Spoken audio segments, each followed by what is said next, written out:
Xudo xolisa mana to'liq obzor ko'rib chiqamiz. Bundan oldin qisqacha videoda shu uyimizni ko'rsatib o'tdik. Yunusobod tumani Katta Hasanboyga kelganmiz. Zo'r lokatsiyadan sizlar uchun 4 sotuvlik hovlimizni sotuvga chiqyapti. 2-3 sotuvliklarni kichkina dedinglar, mana sizlar uchun katta, keng 4 sotuv maydonga ega hovlimiz sotuvga chiqyapti. Bu territoriyadan agar qo'shtirsanglar, menimcha 4 sotuvga bunaqa narxga bermasa kerak deb o'ylayman.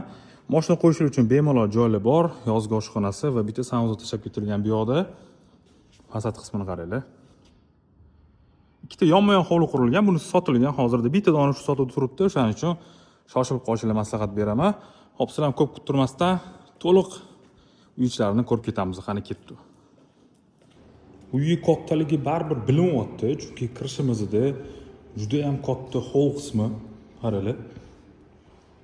Mягкий zona uchun mo'ljallangan joy. Bu yoqda oynalar panoramli hovliga qaragan. Zo'r.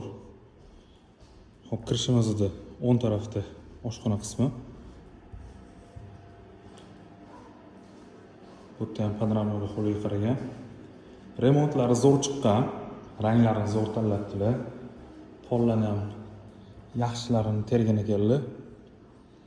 Hop, to'g'ri yuradigan bo'lsa, qaranglar, master spalni birinchi etaj uchun, ya'ni spalnining ichida o'zini sanuzeli bor, vanna qilingan.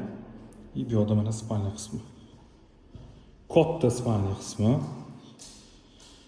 Обычно birinchi etajda yosh kattalar uchun joy qilinadi, mana o'zini sanuzeli bo'lsa, qulaylik yanada yaxshiroq bo'ladi. Bu yoqda oynalar orqa hovliga qaragan.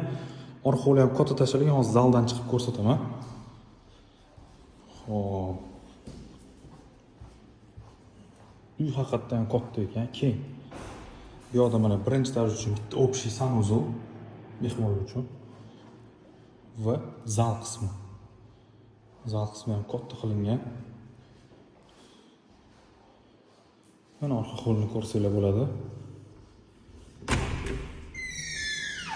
Katta qilingan.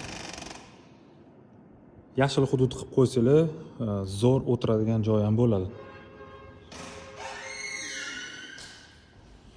Xo'p, endi dal yuramiz. Podvalga keladigan bo'lsak, podvalimizda ikkita zonaga ajratilgan, bittasi kotelni, bittasi katta, bitta xona tashab ketilgan. Endi sizlar bilan ikkinchi etajni ko'rib ketamiz sirazu. Ikkinchi etajda bizda 4 ta xona bor. Hop, chiqishimizda mana shunaqa katta hol qismi. Давайте bu yoqdan boshlaymiz obzorni. Bu xonamizda bitta master spalni ikkinchi etaj uchun o'zini sanuzeli bilan spalni zonasini ko'rsak bo'ladi. Bu ham xuddi birinchi etajdagi razmeri katta qilingan. Hop, dal yuramiz. Bu yoqda xuddi birinchi etajdagi zal. Buni ham xohlasangiz zal qilib ishlatasiz, xohlasangiz bitta katta spalni qilib ishlatsangiz ham bo'ladi. Chopli polli qilingan, radiatorlar tashalgan, xullas hamma narsa bor. Ikkinchi etaj uchun общий sanuzel dushoy qilingan. Hop, bu yoqda yana ikkita xonamiz bor.